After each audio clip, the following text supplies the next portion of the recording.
Good morning everyone, welcome to my YouTube channel. आज की class में हम करेंगे अध्याय 2 के क्वेश्चन आंसर्स को। आइए और अधिक सीखें। मीन्स क्वेश्चंस के माध्यम से हम और ज़्यादा सीखने की कोशिश करेंगे कि इस चैप्टर में हमने अब तक क्या पढ़ा, हमें क्या समझ में आया। ठीक है, क्वेश्चन नंबर 1 है, यहाँ 2 प्रकार के बीज दिए गए हैं, आप इनके पौधों की जड़ों और पत्तियों के शिरा विन्यास में क्या अंतर पाते हैं। आपको 2 टाइप के यहाँ बीज दे रखे हैं, एक है गेहूं का बीज, दूसरा है राजमा का बीज। आपको इनकी जड़ों के बीच में क्या अंतर है वो बताना है, और इनके पत्तियों में जो शिरा विन्यास होता है वो बताना है, उनमें क्या डिफरेंस है। तो सबसे पहले हम क्या देखेंगे, जड़ों के बारे में देखेंगे। हमने देखा था जो एक बीज होता है, ये क्या है, एक बीज का, ठीक है, इसमें क्या है, 2 बीज हैं। क्लियर। जब हम इसको अलग अलग करेंगे तो इसमें से 2 बीज निकलेंगे। ठीक है, तो जिसमें एक बीज होता है उसको हम क्या बोलते हैं, एक बीज पत्री। तो लिख देंगे ये क्या है, एक बीज पत्री। क्लियर। और ये क्या है, द्विबीज पत्री। तो लिखेंगे द्विबीज पत्री। अब हमने ये देखा था जो एक बीज पत्री होता है उसकी जड़ें कैसी होती हैं, उसकी जड़ें होती हैं झकड़ा जड़ें बोल सकते हैं आप इसको, या फिर इसको बोल सकते हैं आप रेशेदार। क्लियर। और जो द्विबीजपत्री होता है उसकी जड़ें कौन सी होती हैं, उसकी जड़ें होती है मूसला जड़ें। क्लियर। अब ये तो हो गया इनकी जड़ों के बीच में अंतर। अब जो एक बीज पत्री होता है और उसकी जिसकी जड़ें झकड़ा जड़ें होती हैं या फिर रेशेदार जड़ें होती हैं, उनकी जो पत्तियां हैं उनमें शिरा विन्यास कौन सा होता है, समांतर। 1 मिनट, ये हो गया आपका समांतर शिरा विन्यास। शिरा विन्यास। अब जो द्विबीजपत्री होती है और जिसमें मूसला जड़ें होती हैं तो उनकी पत्तियां कौन सा शिरा विन्यास होता है, उनका होता है जालसा या फिर जालकार बोल सकते हैं आप। ठीक है, जालकार शिरा विन्यास। अब आपको डिफरेंस समझ में आ गया होगा, और यही रहेगा जिसकी भी मूल जड़ें होंगी, मूसला जड़ें होंगी, उसका जो शिरा विन्यास है वो हमेशा क्या रहेगा, जालकार। क्लियर। और जो एक बीज पत्री होगा उसकी जड़ें हमेशा क्या रहेंगी, झगड़ा जड़ें रहेंगी, और जो उनकी पत्तियों का शिरा विन्यास रहेगा वो क्या होगा, समांतर शिरा विन्यास। क्लियर है। अभी अब आपको ये भी बता दूं मैं कि समांतर शिरा विन्यास कौन सा था, इस टाइप से था, यहाँ से निकलेंगी ऐसे, ठीक है, या फिर ये इस टाइप की भी हो सकती थी। ठीक है, समांतर शिरा विन्यास। अब जालकार क्या होगा कि इसमें एक जो रहेगी वो मेन शिरा रहेगी और फिर इससे ऐसे निकलेंगी। ठीक है, ऐसे निकलेंगी, फिर यहाँ से ऐसे निकलेंगी, यहाँ से ऐसे निकलेंगी, और एक जाली जैसा बन जाता है। क्लियर। अब क्वेश्चन नंबर 2 देखते हैं। नीचे कुछ जंतुओं के नाम दिए गए हैं, उनके आवास के आधार पर समूह बनाइए। मतलब आवास वो जहाँ पे रहते हैं इस बेसिस पे आपको उनका ग्रुप बनाना है। चिन्हांकित खंड क में जलीय जंतुओं और खंड ख में थलीय जंतुओं के नाम लिखिए। खंड क में लिखना है जो जंतु जल में रहते हैं, खंड ख में लिखना है जो जंतु थल पे रहते हैं। खंड ग में दोनों आवासों में रहने वाले जंतुओं के नाम लिखिए, जो जल में भी रहते हैं जो थल में भी रहते हैं उनका नाम लिखेंगे हम खंड ग में। ठीक है, क्या क्या दे रखा है, घोड़ा, डॉल्फिन, मेंढक, भेड़, मगरमच्छ, गिलहरी, व्हेल, केंचुआ, कबूतर और कछुआ। अब आपको करना क्या है, यहाँ पे आपको ये दिया गया है, तो सबसे पहले आपको क्या लिखना है, जो जल में रहते हैं वो कौन कौन से हैं। घोड़ा तो जल में नहीं रहता है, ठीक है, तो कैंसिल। ये है डॉल्फिन। मेंढक जल में भी रहता है थल में भी रहता है, तो ये उभयचर है। भेड़ थल पे रहती है, मगरमच्छ दोनों जगह रहता है, गिलहरी जमीन पे, और ये जो है व्हेल ये क्या है, जल पे। ठीक है, जल में। केंचुआ, कबूतर, कछुआ इनमें से कोई भी जल में नहीं रहता, तो क्या लिखेंगे, डॉल्फिन और व्हेल। तो लिख देंगे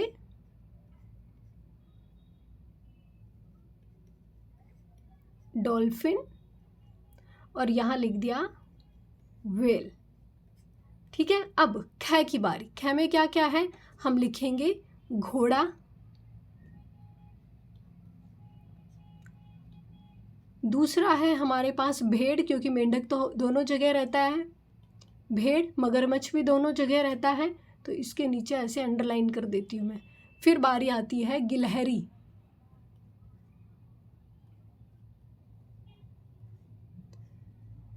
नेक्स्ट है केंचुआ,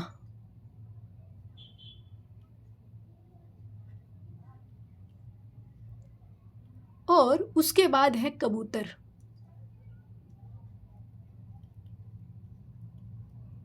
ठीक है, कछुआ है, कछुआ भी दोनों जगह रहता है, तो यहाँ पे ग में हम लिखेंगे मेंढक, मगरमच्छ,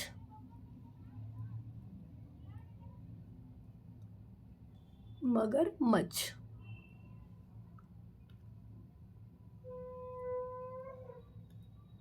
उसके बाद लिखेंगे कछुआ।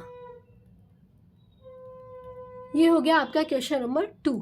अब क्वेश्चन नंबर 3 है कि मन्नू की माँ एक शाक वाटिका मीन्स किचन गार्डन है, जिसमें किचन से रिलेटेड चीज़ें उगाई जाती है, जैसे टमाटर हो गया, खीरा हो गया, सब्जियां उगाई जाती हैं। ठीक है, तो एक शाक वाटिका है। एक दिन वह मिट्टी से मूली उखाड़ रही थी, मूली उगाई हुई थी, वहाँ से जो वो मूली उखाड़ रही थी, उन्होंने मन्नू को बताया कि मूली एक प्रकार की जड़ है। उन्होंने क्या बताया कि ये जो मूली है ये एक प्रकार की जड़ है। एक मूली को सावधानी पूर्वक देखें, आप अच्छे से देखना, मूली आपको अभी भी बाजार में मिल जाएगी, और लिखें कि वह किस प्रकार की जड़ है। मूली आप लोगों ने ध्यान से देखी होगी, नहीं भी देखी है तो बाजार से लाके ज़रूर देख लेना, कि उसको देख के ये बताना है कि किस प्रकार की जड़ है। मूली के पौधों की पत्तियों में आपको किस प्रकार का शिरा विन्यास दिखाई देगा। देखो, जो मूली की जड़ है वो एक जड़ मिलेगी आपको। ठीक है, जो एक जड़ मेन जड़ होती है वो कौन सी जड़ होती है, वो होती है मूसला जड़।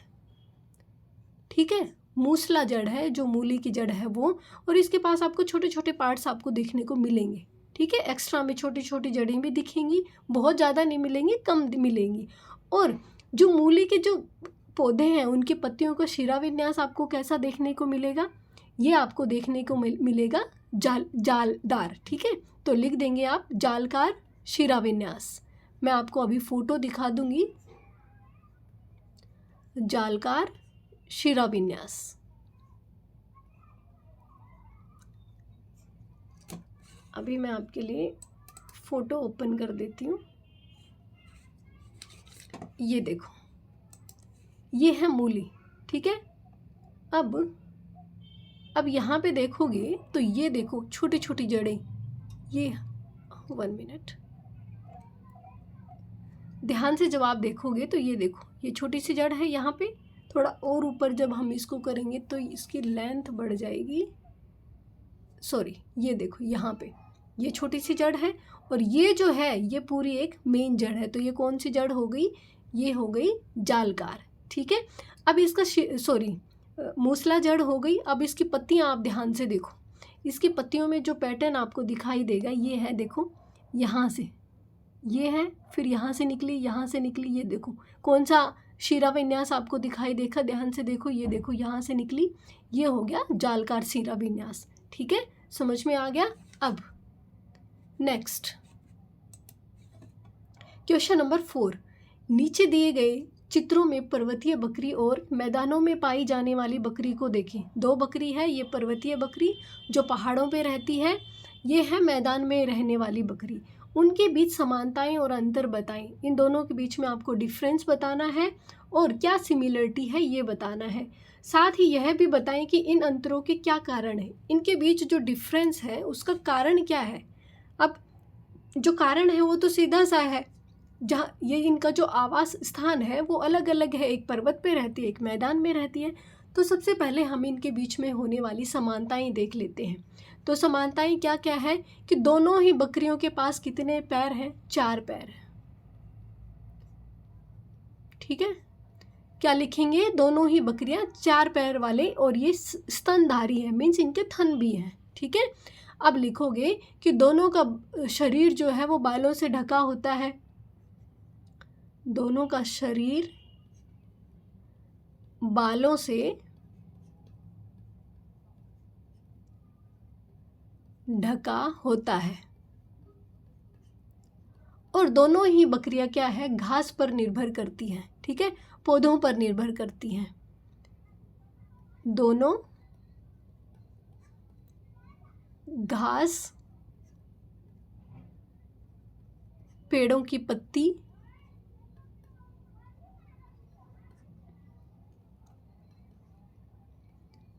पत्तियां खाती हैं,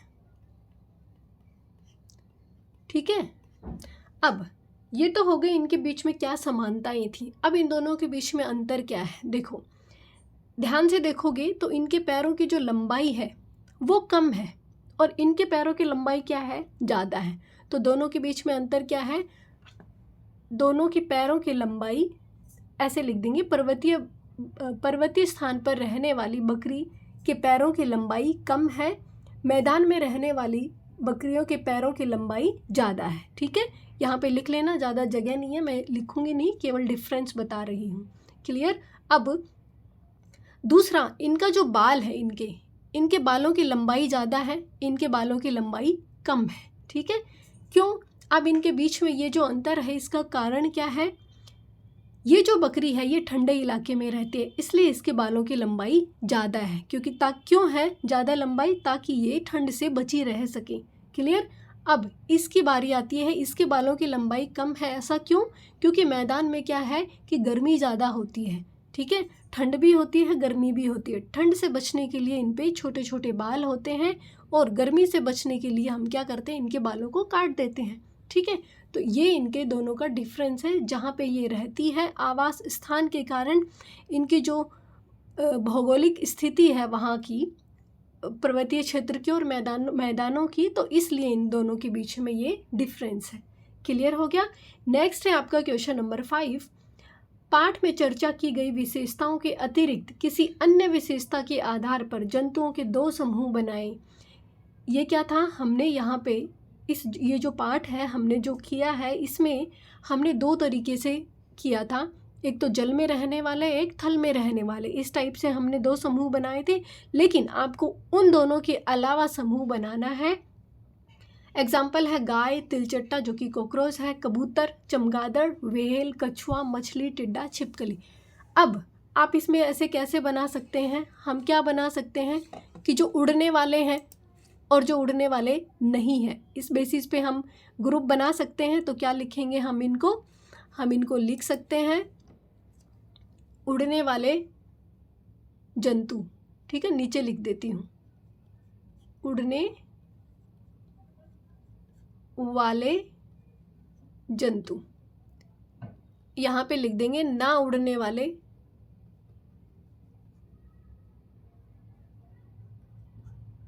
जंतु, ठीक है। अब देखो उड़ने वालों में क्या क्या है, उड़ने वालों में है कबूतर, ठीक है, कॉकरोच तो लिख देंगे यहाँ पे तिलचट्टा,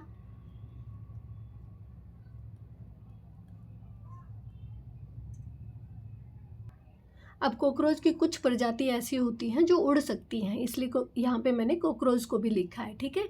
दूसरा है कबूतर, और ना उड़ने वालों में लिखेंगे गाय, ठीक है। फिर है चमगादड़, चमगादड़ तो सभी ने उड़ते हुए देखे होंगे, जैसे ही रात होती है तो चमगादड़ उड़ना स्टार्ट कर देते हैं। यहाँ पे लिखेंगे व्हेल, ठीक है। फिर लिखेंगे कछुआ, फिर यहाँ पे लिख देंगे मछली, यहाँ पे लिख देंगे टिड्डा,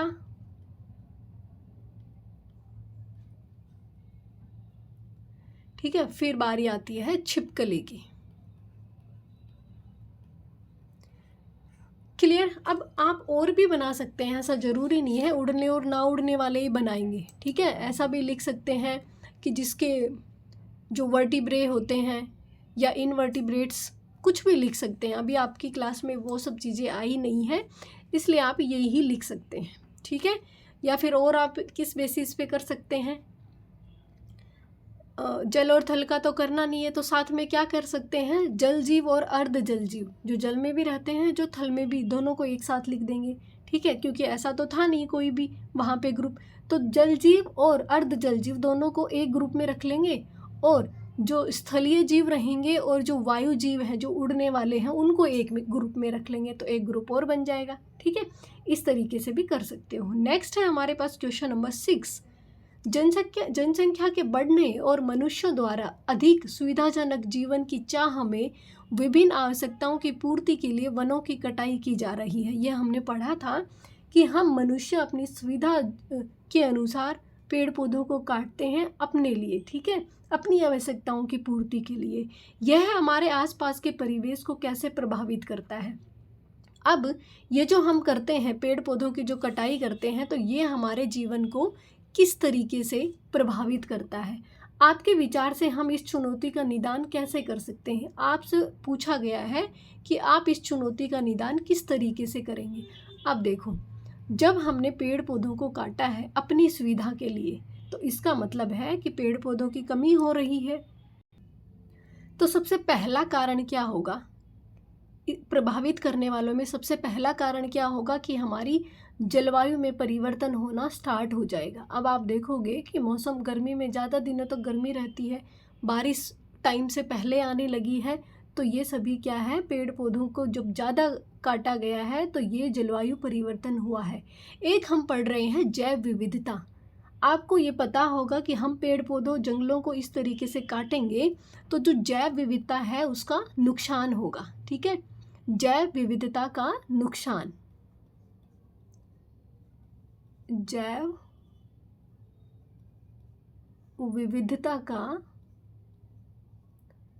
नुकसान। और एक आपको पता होगा कि जो पेड़ पौधे होते हैं वो मिट्टी को ऐसे बांध के रखते हैं, उनकी जड़ें जो होती है वो मिट्टी को बांध के रखती है। इसका मतलब पेड़ पौधों की जब कमी होगी तो मिट्टी में कटाव हो जाएगा, तो मिट्टी का कटाव होगा।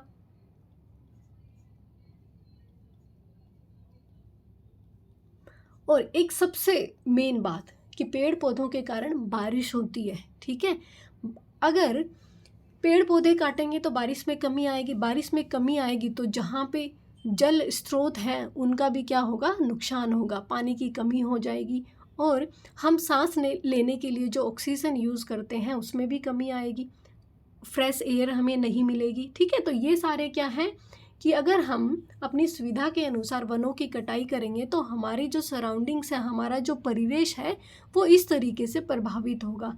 अब इस चुनौती का निदान कैसे किया जाए कि ज़्यादा से ज़्यादा वृक्ष लगाए जाएं, वृक्ष लगाए जाएं। जहां आपको अगर कहीं एक पेड़ काटना भी पड़ता है तो आप उसकी जगह दूसरा पेड़ कहीं ना कहीं लगाएं, एक नहीं लगाएं तो 2 लगाएं। ठीक है, इस तरीके से जो पेड़ कटा है उसकी पूर्ति हो जाएगी। फिर जागरूकता अभियान चलाएं, लोगों को जागरूक करें, जागरूकता अभियान चलाएं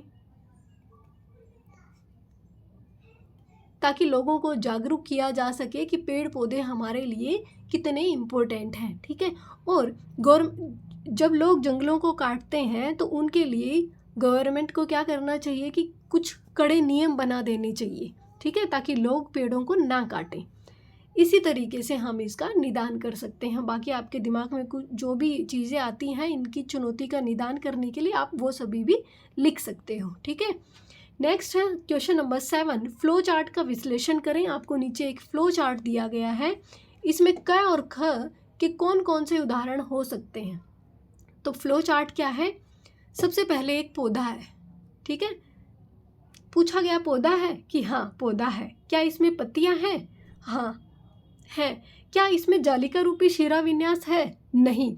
इसका मतलब यहाँ जो पौधा होगा उसकी जो शिरा विन्यास होगा वो कौन सा होगा, समांतर शिरा विन्यास होगा। और समांतर शिरा विन्यास के एग्जाम्पल आपको लिखने हैं, क्या लिखेंगे आप, गेहूं लिख देंगे, मक्का लिख देंगे।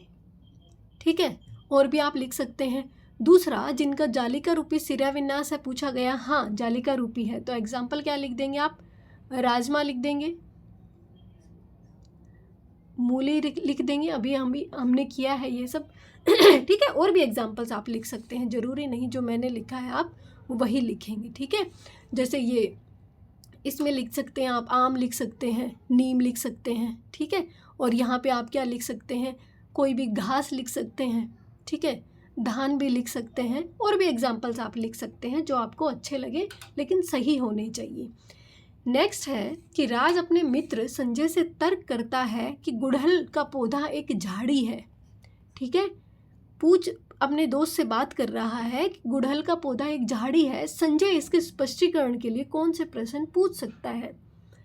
राज ने कहा कि गुड़हल का पौधा एक झाड़ी है, तो संजय इस बात को कंफर्म करने के लिए ऐसे कौन से क्वेश्चंस पूछ सकता है जिससे उसको लगे कि गुड़हल का पौधा एक झाड़ी है। तो हम क्या कर सकते हैं उसमें, हम ये पूछ सकते हैं कि जो गुड़हल का पौधा होता है उसकी जो पत्तियों का शिरा विन्यास है वो कैसा है, उसकी जड़ें कैसी है, उसकी जो टहनियाँ हैं वो कहाँ से निकलना स्टार्ट होती है, इसकी जो लंबाई है वो कितनी है। ठीक है, इसका जो तना है वो कैसा दिखता है। क्लियर, क्या ये एक वुडी प्लांट है। ठीक है, मीन्स जो लकड़ी ब्राउन कलर का, भूरे रंग का दिखता है। तो इस टाइप के क्वेश्चंस हम पूछ के ये कंफर्म कर सकते हैं कि गुड़हल का पौधा एक झाड़ी है। ठीक है, क्वेश्चन मतलब 1 में आप पूछ सकते हो कि जो पौधा है उसकी लंबाई कितनी है। ठीक है, क्या उसकी जो जड़ें हैं वो मीन्स उनकी जो पत्तियां हैं उनका शिरा विन्यास क्या है, उसकी जड़ें किस टाइप से हैं, फिर उसकी जो टहनियाँ निकलती है वो कहाँ से दिखाई दे रही हैं आपको, बिल्कुल ज़मीन के पास से दिखाई देती हैं या ऊपर जाके दिखाई देती हैं। ठीक है, इसकी ये जो तना है ये दिखने में कैसा है। ठीक है, इसका कलर कैसा है, ये सारे क्वेश्चंस हम पूछ के कंफर्म कर सकते हैं। नेक्स्ट है आपके पास तालिका। ये क्वेश्चन नंबर 9 में एक तालिका आपको दी गई है। तालिका में कुछ आंकड़े दिए गए हैं। आंकड़ों के समूह के आधार पर इन पौधों के उदाहरण का पता लगाइए। एग्जाम्पल बताने हैं आपको। समूह क्या में है कि द्विबीजपत्री है, मूसला इसकी जड़ है। तो एग्जाम्पल में आप क्या क्या लिख सकते हो, आप एग्जाम्पल में लिख सकते हो अभी अभी हमने किया मूली, फिर हमने किया राजमा। ठीक है, और कौन कौन से एग्जाम्पल्स आप लिख सकते हो, आम, आप लिख सकते हो नीम। ठीक है, अब बारी आती है एक बीजपत्र की। एक बीजपत्री जो होते हैं उनकी झकड़ा जड़ें होती हैं, तो हम लिख सकते हैं क्या, हम यहाँ पे लिख सकते हैं गेहूं, हम लिख सकते हैं मक्का, केला। ठीक है, ये सारे आप लिख सकते हो। समूह क्या के पौधों में और क्या समानताएं हैं, और क्या क्या समानताएं हैं। समूह क्या जो होता है जिसकी जड़ें मूसला जड़ें होती हैं और जो द्विबीजपत्री होता है उनका जो पत्तियों का शिरा विन्यास होता है वो जालकार होता है। ठीक है, तो यहाँ पे पत्तियों का शिरा विन्यास जालकार शिरा विन्यास लिखेंगे।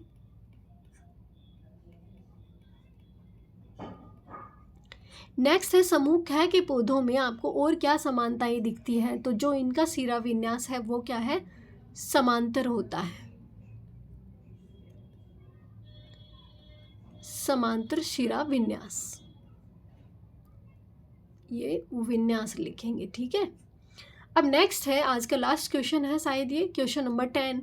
नीचे दिए गए चित्र में बतख के नामांकित भाग को देखें। यहाँ ये जो नामांकित भाग है इसको देखना है, ये पैर इसके देखने हैं। बतख के पंजों में अन्य पक्षियों की तुलना में आपको क्या भिन्नता दिखाई देती है। यहाँ एक कबूतर आपको दिखाया गया है और एक बतख आपको दिखाई गई है। इन दोनों के पंजों में क्या डिफरेंस है ये आपको देखना है। बतख अपने इस भाग का उपयोग कौन सी गतिविधि करने में इस भाग से कौन सी गतिविधि करने में सक्षम होती है। तो ये आपको बताना है कि जो बतख है इसका ये जो पैर है ये इस तरीके से कैसे है, क्या काम आता है। तो यहाँ पे आप देखोगे ये जो बतख है इसके ये जो पंजे हैं इसके बीच में आपको ये झिल्ली युक्त पंजे दिखाई देंगे, थोड़ी सी त्वचा जैसी दिखेगी, स्किन दिखेगी यहाँ पे आपको। तो ये जो होती है, ये जो स्किन होती है, ये इनको पानी में तैरने में मदद करती है। ठीक है, कबूतर को देखोगे तो इसके बीच में कोई स्किन नहीं है, ये सिर्फ ऐसे पंजे पंजे ऐसे दिखेंगे। तो ये कबूतर है, ये ज़मीन पे चल सकता है, कहीं ऐसे पकड़ के टहनियों को बैठ सकता है, लेकिन जो बतख है वो टहनियों को पकड़ के नहीं बैठ सकती। ठीक है, क्योंकि इसके बीच में ये जो जाली है, इस वजह से ये जो जाली है बतख को पानी में तैरने में आसानी देती है। पानी में आगे बढ़ने के लिए जैसे वो पैडल का यूज़ नहीं करते हैं, तो इनके जो ये पंजे हैं, झिल्ली युक्त ये जो पंजे हैं, ये इनके लिए पैडल का काम करते हैं। ठीक है, इसी विशेषता के कारण बतख जो है वो जलचर है, जल में रह सकती है, जलचर पक्षियों की श्रेणी में आती है। ठीक है, तो ये इनका डिफरेंस था और क्यों है वो भी मैंने आपको बता दिया। आई होप आपको क्लियर हो गया होगा। कोई डाउट होता है तो नीचे कमेंट कर सकते हैं। अच्छा लगे तो दोस्तों के साथ में शेयर कर दें, चैनल को सब्सक्राइब कर दें। Thank you so much.